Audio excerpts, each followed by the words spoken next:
Assalamualaikum warahmatullahi wabarakatuh.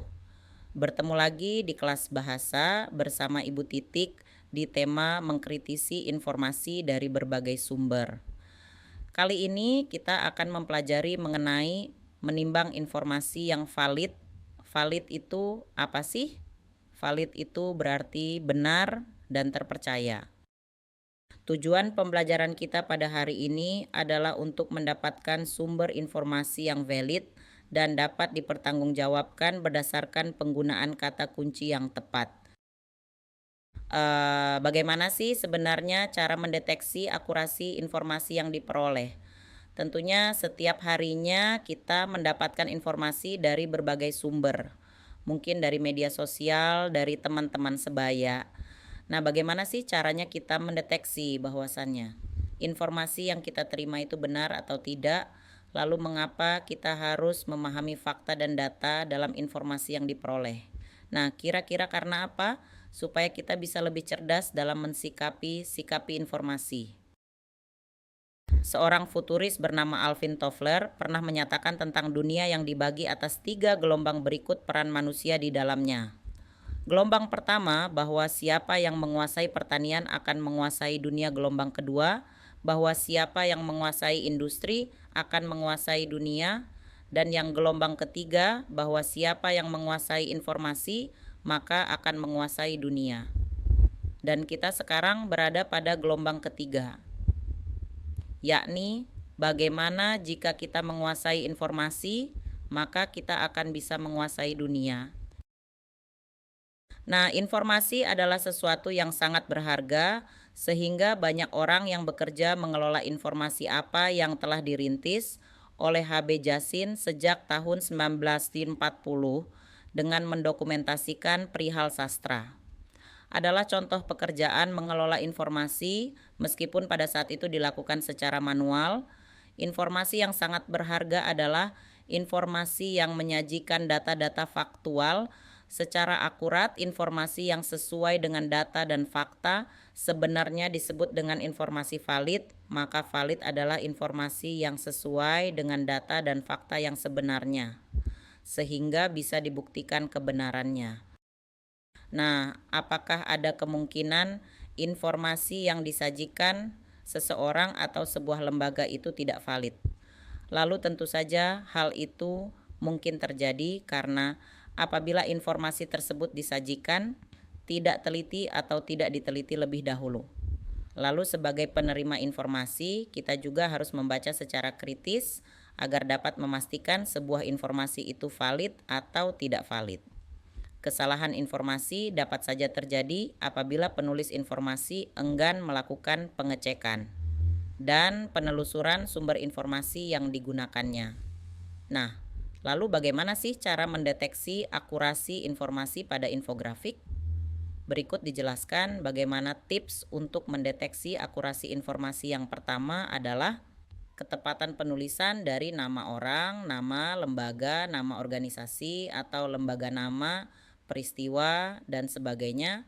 Mungkin beberapa dari lembaga atau nama orang kita dapat mengetahui sehingga kita bisa mengecek informasi akurasi dari ketepatan penulisan tersebut. Lalu selanjutnya ada kebenaran faktual tokoh yang terlibat, tanggal kejadian, lalu tempat kejadian, angka dan jumlah dan alur kejadian. Kadangkala si pencari informasi tidak mendapatkan sumber yang akurat sehingga tanpa dilakukan pengecekan terlebih dahulu juga langsung saja menyebarkan informasi yang didapatkan sehingga tidak dapat kebenaran faktualnya. Selanjutnya ada kesahihan sumber pemberi informasi. Pertama, kredibilitas memberi informasi atau narasumber. Nah, di sini pencari informasi kita bisa lihat bahwasannya narasumber itu. Kalau bisa ya pemberi informasi pertama. Nah, lalu tentunya kita juga harus memperhitungkan kredibilitas si narasumber tersebut. Dan selanjutnya adalah ketepatan pengutipan sumber melalui wawancara. Hasil penelitiankah atau buku media berkala atau media daring? Nah, kita bisa lihat dari sana sebuah informasi yang diterima tidak boleh langsung ditelan mentah-mentah, tetapi dikritisi dengan cara mengecek ketepatan dan kebenaran data serta fakta di zaman sekarang, banyak sekali hoax yang bermunculan, informasi-informasi yang tidak seharusnya atau bahkan tidak sebenarnya disampaikan dengan cara membabi buta.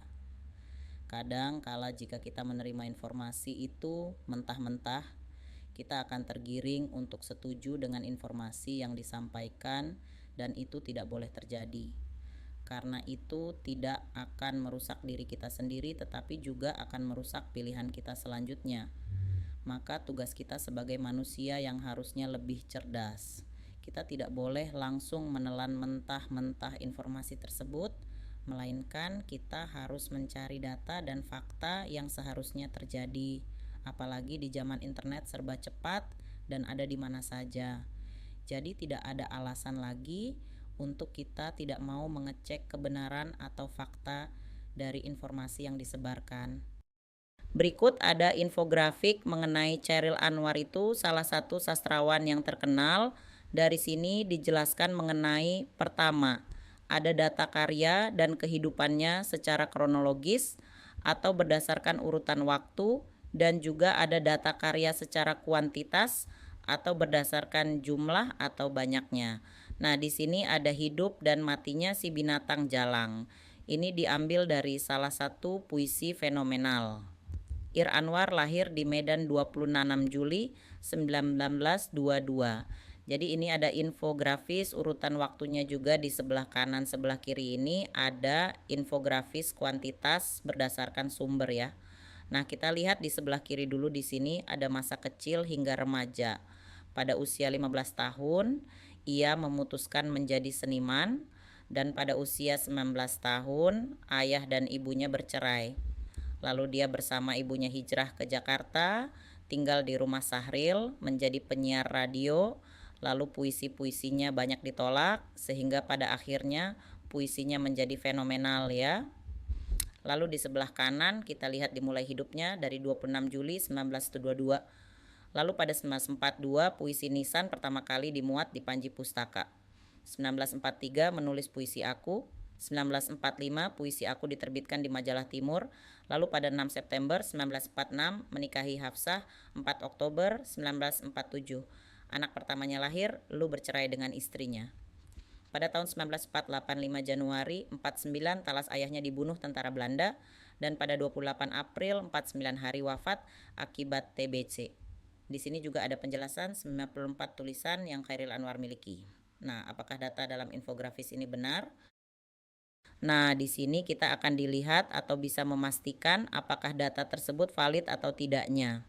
Berdasarkan hal tersebut, infografis tentang Chairil Anwar tersebut menggunakan sumber buku harian Awal Pelopor Angkatan 45 karya HB Yasin tahun 1956 dan juga Mengenal Chairil Anwar karya Pamusuk NST tahun 1995, dua penulis tentang karier Anwar tersebut. Dikenal juga sebagai tokoh sastra Indonesia. Nah, tugas kita selanjutnya apa?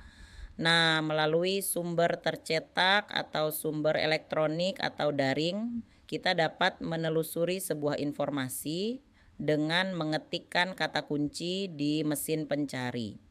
Lalu carilah informasi berikut dengan menggunakan sumber informasi yang akurat. Pertama, ceklah kepanjangan dari singkatan HIS, MULO, dan HBS. Apakah kepanjangan tersebut sudah benar? Sesuai dengan yang ada di dalam gerak infografik, lalu cek kembali tentang singkatan pendidikan HIS, MULO, dan HBS setelah jenjang. Apakah pendidikan tersebut pada zaman sekarang, lalu cek kembali kebenaran penulisan nama-nama tokoh penyair asing yang disebutkan di dalam infografik. Adakah nama tokoh penyair yang kurang tepat mungkin penulisannya?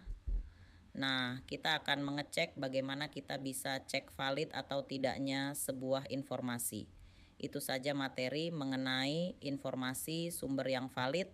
Mudah-mudahan bisa bermanfaat. Sampai jumpa di materi-materi selanjutnya di channel Lanjut Belajar. Kita akhiri, wassalamualaikum warahmatullahi wabarakatuh.